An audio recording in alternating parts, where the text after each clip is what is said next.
महासंग्राम 2024 के इस खास बुलेटिन में आपका बहुत स्वागत है। मैं हूं आपके साथ अंशिका पाठक। बात करेंगे इंदौर की। सबसे पहले पुलिस की कार्यशैली पर एक बार फिर सवाल खड़े हुए हैं। जिस डकैत को गिरफ्तार करके पुलिस वाहवाही लूट रही थी, उसे कोर्ट ने जमानत पर रिहा कर दिया। इस मामले में थाना प्रभारी और जांच अधिकारी पर गाज गिरी है। थाना प्रभारी नीरज बिरथरे और जांच अधिकारी एसआई कमल किशोर को लाइन अटैच कर दिया गया है। बाणगंगा थाना क्षेत्र के लंदन विलास टाउनशिप में इंडियन ऑयल कॉरपोरेशन के मैनेजर पुष्पेंद्र सिंह के घर में डकैती हुई थी। पुष्पेंद्र और उनकी पत्नी आकांक्षा को बंधक बनाकर डकैत सोने के आभूषण और नकदी लेकर फरार हो गए थे। पुलिस ने 7 दिन बाद बड़ी कदवाल के डकैत सोमला को गुजरात बॉर्डर से गिरफ्तार किया था। पुलिस ने इंदौर के अन्य 3 बड़ी वारदातों का भी मास्टरमाइंड सोमला गैंग को ही साबित किया था। पुलिस ने दावा किया था कि 3 लूटे गए क्रेडिट कार्ड और डेबिट कार्ड के साथ ही 1 चेक और कुछ नकद रुपए भी बरामद थे। मंगलवार को रिमांड खत्म होने पर पुलिस ने सोमला को कोर्ट में पेश किया। कोर्ट ने आरोपी को जमानत पर रिहा कर दिया है। सोमला की जमानत से पुलिस की जांच पर सवाल उठ रहे हैं। कोर्ट ने कहा कि अपराध में अपराधी को गिरफ्तार किया गया है, उसके सबूत पुलिस पेश नहीं कर पाई। सबसे बड़ी बात तो यह है कि पुलिस ने भी इस पर कोई आपत्ति दर्ज नहीं करवाई। सोमला की गंभीर धाराओं में गिरफ्तारी हुई थी, उसके खिलाफ 22 केस पहले से ही दर्ज है। अब ये तस्वीर भी आप देख रहे हैं उस वक्त की जब इंडियन ऑयल कॉरपोरेशन के मैनेजर के घर पर इन्होंने चोरी की थी। हथियार के दम पर परिवार को डराया, धमकाया और फिर आभूषण लेकर यहां से फरार हो गए थे। 7 दिन बाद पुलिस ने इन्हें पकड़ लिया। वाहवाही हुई पुलिस की कि पुलिस ने समय रहते ही चोरों को गिरफ्तार कर लिया है, लेकिन अब जमानत पर ये रिहा हो गए हैं क्योंकि पुलिस इनके आरोप नहीं साबित कर पाई, सबूत नहीं पेश कर पाई, ये कहा जा रहा है। लेकिन ये सीसीटीवी फुटेज अपने आप में आप देखेंगे तो समझ जाएंगे कि कुछ बदमाश आते हैं, लेकिन ये नकाबपोश बदमाश है। इन्होंने नकाब पहन रखा है और ये आते हैं यहाँ पर डराते हैं, धमकाते हैं, दहशत फैलाते हैं। इससे पहले भी कई चोरी की घटना में ये शामिल हो चुके हैं। हालांकि पुलिस सबूत नहीं जब पेश कर पाई, हालांकि इस पर पुलिस ने आपत्ति भी नहीं जताई जब उन्हें जमानत पर रिहा किया गया। मिथिलेश गुप्ता संवाददाता साथ जुड़ गए हैं। मिथिलेश, बड़ी बात तो ये कि जिस मामले में पुलिस को वाहवाही मिली, जिस मामले में पुलिस को शाबाशी दी गई, तारीफ की गई, अब उसी मामले में आरोपी को जमानत मिल गई। अंशिका, सबसे पहले मैं आपको बताना चाहूंगा कि पूरे इस घटनाक्रम को पहले समझना चाहिए कि बाणगंगा थाना क्षेत्र का एक लंदन विलास एक महंगा पॉश टाउनशिप है, उसके अंदर डकैती होती है और डकैती का सीसीटीवी फुटेज भी सामने आया था। पहले पुलिस उसे सामान्य घटना मान रही थी, उसे समान धाराओं में केस दर्ज किया जाता है। बाद में पुलिस कमिश्नर के हस्तक्षेप के बाद में उसमें डकैती की धारा बढ़ाई जाती है। रोजाना इस बात को लेकर सवाल खड़े किए जा रहे थे कि 5-6 दिन बीत चुका है, आरोपी अभी भी इंदौर पुलिस की गिरफ्त से दूर है। उसके बाद पुलिस एक आरोपी को गिरफ्तार करके इंदौर लेकर आती है, उसके लिए बाकायदा प्रेस वार्ता करती है। उस आरोपी का नाम था सोमला और बताती है पुलिस की मध्य प्रदेश, राजस्थान और आसपास के राज्यों में करीब 22 अपराध के मामले उस पर दर्ज है। यानी ये कुख्यात बदमाश है और इस पूरे डकैती का मुख्य सरगना ये सोमला ही है। पुलिस गिरफ्तार करते समय ये भी बताती है उसके पास से पुष्पेंद्र मित्तल, जो इंडियन ऑयल कॉर्पोरेशन के जो डिपो मैनेजर है, जिनके घर डकैती हुई थी, उनके घर से लूटे हुए क्रेडिट कार्ड, डेबिट कार्ड, कुछ नगद रुपए और जो चेक है वो भी पुलिस बरामदगी दिखाती है कि उससे बरामद किए गए। ये सब कुछ साक्ष्य पेश किया जाता है प्रेस वार्ता में।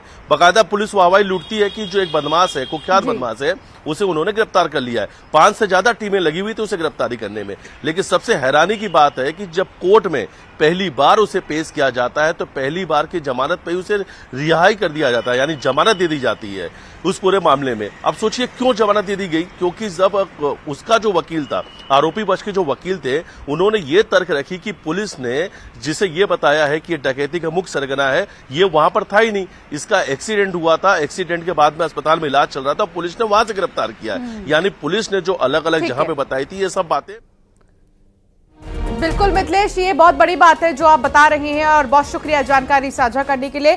तो इस मामले में मुख्य आरोपी को लेकर जो है पुलिस ने दावे जो किए थे वो सारे गलत बताए जा रहे हैं और फिर इसीलिए रिहा कर दिया गया उन आरोपियों को जिन्हें गिरफ्तार किया गया था।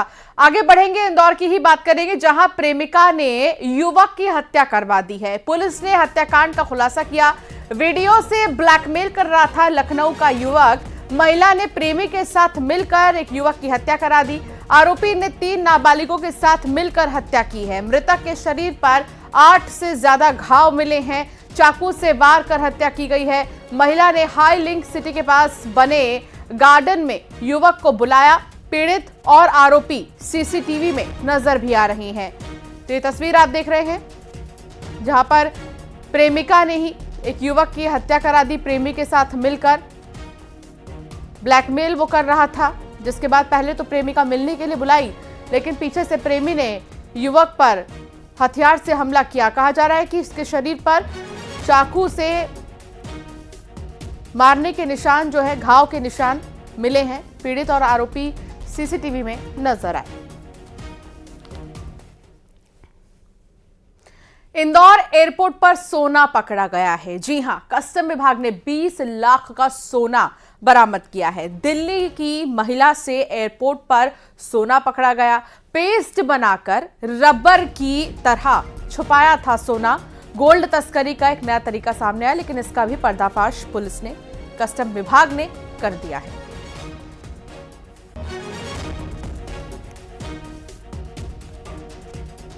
बैतूल महाराष्ट्र सीमा पर बड़ा हादसा हुआ, जहां 2 पिकअप आपस में टकराई और हादसे में 18 लोग घायल हुए हैं। 6 की हालत गंभीर बताई जा रही है।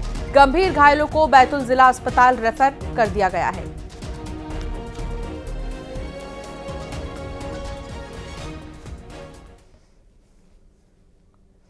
तो वहीं इंदौर में व्यापारी की हत्या कर दी गई। चाकू घोंपकर 50 साल के व्यापारी की हत्या की गई। दुकान के सामने रहने वाले आरोपी नितिन ने ही हत्या की है। विवाद में आरोपी नितिन के हाथ से दुकान का काउंटर गिर गया था। इसी विवाद में नितिन ने चाकू से हत्या कर दी। आरोपी नितिन को पुलिस ने गिरफ्तार भी कर लिया है।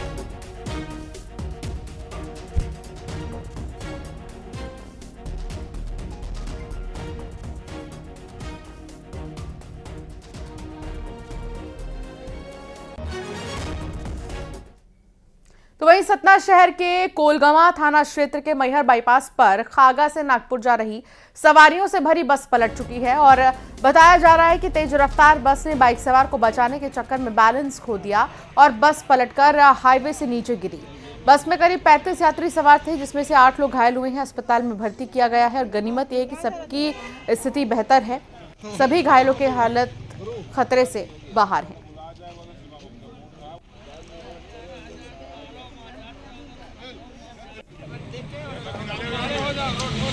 हम खागा से नागपुर की तरफ जा रहे थे। सामने से एक बाइक आए, ऐसा बता रहे लोग। सामने से बाइक आए और गाड़ी अनकंफर्टेबल हो गए, पलटी मार दिया। संगम मेला जो मैरिज गार्डन है अपने उतैली बाईपास में, वहाँ पे एक बाइक सवार को बचाने के चक्कर में बस पलट गई है और जिसमें 7 लोगों को साधारण चोटें आई हैं, जिनको जिला अस्पताल उसके लिए भेजा गया। कोई कैजुअलिटी ऐसी नहीं। और अब बात सत्ता के संग्राम की, जहां बीजेपी विधायक रामेश्वर शर्मा ने कांग्रेस सांसद राहुल गांधी पर निशाना साधा। खास तौर पर जातियों को लेकर राहुल गांधी के बयानों पर रामेश्वर शर्मा ने हमला बोला है। रामेश्वर शर्मा ने कहा कि राहुल गांधी पहले ये बताएं कि उनकी खुद की जाति क्या है। रामेश्वर शर्मा ने 10 से 12 सीटें जीतने के कमलनाथ के दावे पर भी तंज कसा।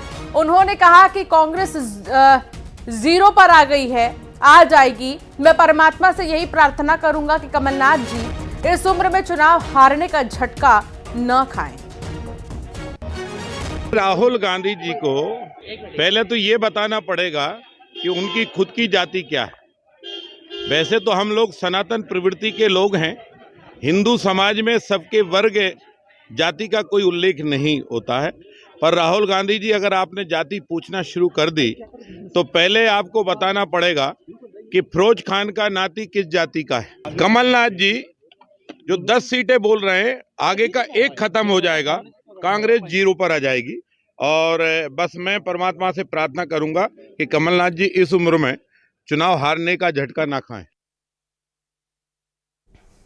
तो एमपी में 29 लोकसभा सीटों के लिए बीजेपी ने प्रचार रथ रवाना किया। भोपाल में सीएम डॉक्टर मोहन यादव ने हरी झंडी दिखाकर रथ को रवाना किया। प्रचार रथों के जरिए सरकार की जन कल्याणकारी योजनाओं का प्रचार किया जाएगा। एलईडी प्रचार रथ में सुझाव पेटी रखी गई है। सुझाव पेटी के जरिए जनता विकसित भारत बनाने के लिए अपने सुझाव दे सकती है। उज्जैन में सिमस होता है, मध्य प्रदेश में सरकार हमारी बनती है और देश में भी हमारी सरकार बनती है। मेरी अपनी ओर से आज के इस अवसर पर जब यशस्वी प्रधानमंत्री माननीय श्रीमान नरेंद्र मोदी जी के नेतृत्व में फिर एक बार मोदी सरकार बनाने जब हम जा रहे हैं, तो प्रदेश के अंदर सभी मतदाताओं से, आम नागरिकों से विकास के मामले में जो सुझाव उनको आगामी भावी सरकार के लिए हो, उस सुझाव के संग्रहण करने के लिए हमने सुझाव पेटिका लेकर विभिन्न रथ का रवाना किया है। मुझे इस बात की प्रसन्नता है कि 29वीं लोकसभा में हमारे ये सुझाव पेटिका लेके वीडियो के माध्यम से जागृति रथ निकलेंगे, जिनमें अपने सरकार की योजनाओं के साथ साथ पिछली सरकार की उपलब्धियां भी हम बताएंगे और भविष्य में विकास का कौन सा संकल्प लेना उसमें आगे बढ़ेंगे। और अब खबर सीहोर से है, जहां खजुरिया कला पहुंची सांसद साध्वी प्रज्ञा ठाकुर। सांसद आदर्श ग्राम योजना में गोद लिया है। गांव में मौजूद शराब की दुकान पर प्रज्ञा पहुंची और महिलाओं से शराब की दुकानों को तोड़वाया गया, ताला तोड़वाया गया। देसी शराब के कुछ डिब्बों में आग लगवाई गई। थाना प्रभारी सहित कई अधिकारी इस दौरान मौजूद रहे। थाना प्रभारी सांसद प्रज्ञा ठाकुर से मिन्नतें करते रहे, लेकिन उन्होंने शराब की बोतलें तोड़वा दी और साथ ही कुछ शराब की बोतलों में आग भी लगवा दी। इसलिए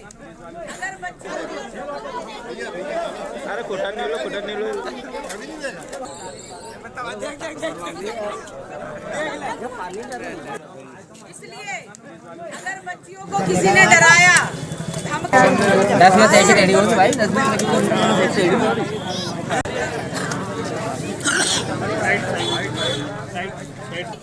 तुम लोग नहीं दिखा पाए, इसलिए।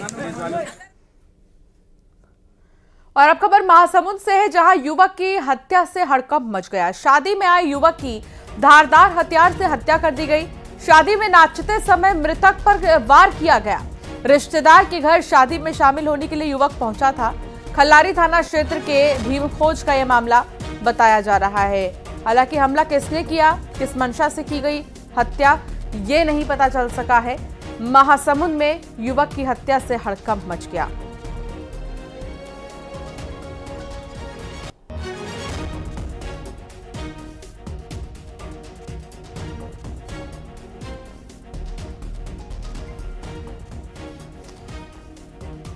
सोमनाथ संवाददाता साथ जुड़ गए हैं। सोमनाथ, जानकारी क्या मिल पाई है अब तक कि आखिर युवक की हत्या क्यों की गई? जी बिल्कुल, आपको बता दूं कि ये पूरा मामला जो है खल्लारी थाना क्षेत्र के भीमखोज का है, जहां पे शादी में आए हुए युवक की जो है वो हत्या कर दी गई है। फिलहाल ये हत्या क्यों की गई है इसकी जानकारी अब तक नहीं हो पाई है, लेकिन ये सभी जो है शादी में शरीक हुए थे और आपस में नाच रहे थे। इसी दरमियान किसी ने धारदार हथियार से उनकी मारकर हत्या कर दी है। जी बहुत शुक्रिया सोमनाथ जानकारी साझा करने के लिए।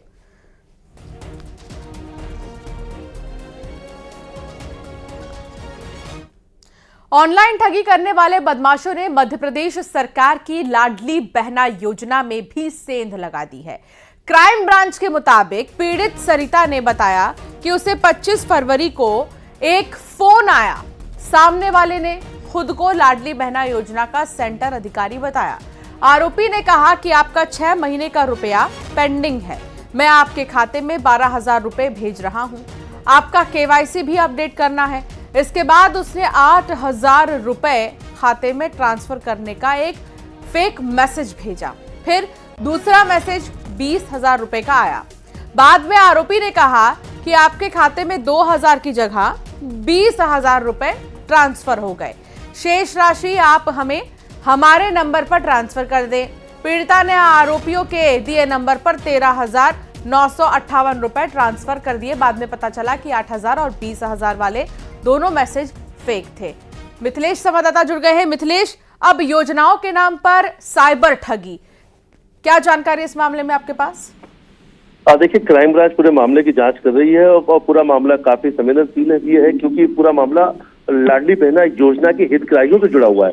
सबसे बड़ी बात है कि जो हितग्राही के जो नंबर है, इन जो फ्रॉड वाले जो लोग ठगी करने वाले जो आरोपी, इनके पास कैसे आए, और क्या ये सिर्फ हितग्राहियों कॉल कर रहे हैं या रैंडम कॉल भी कर रहे हैं, ये पुलिस के लिए बड़ी चुनौती बनी हुई, क्योंकि ये सब फोन में बात कर रहे हैं तो ये अपने आप को लाडली बहना योजना के सेंटर अधिकारी बनकर कॉल करते हैं। उसके बाद वो कहते हैं कि जो आपका किस्त है वो किस्त आपके खाते में नहीं पहुंची है, आप हितग्राही के पास रहे, बकायदा उसके लिए एक लिंक भेजी जाती है और लिंक के थ्रू वो पेमेंट करते हैं। वो पेमेंट जो रहता है वो पूरी तरीके से फेक रहता है। हालांकि क्राइम ब्रांच की तरफ से एक इसमें से अलर्ट जारी किया गया है कि कोई भी अगर किसी नंबर से फोन आता है, तत्काल इस नंबर पे या क्राइम ब्रांच की जो हेल्पलाइन नंबर बनी है उस पर शिकायत कर सकते हैं।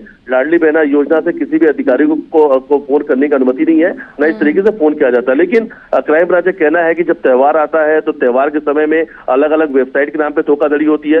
ये लाडली बहना स्कीम अभी चालू हुई तो अब ये जो फ्रॉड के लोग हैं, लाडली बहना बिल्कुल सतर्क होने की बारी आ गई है, सावधान होने की जरूरत है, क्योंकि साइबर ठग काफी एक्टिव हो जाते हैं त्योहारी सीजन में, जैसा कि आपने बताया, और इनसे बचने की बहुत आवश्यकता है।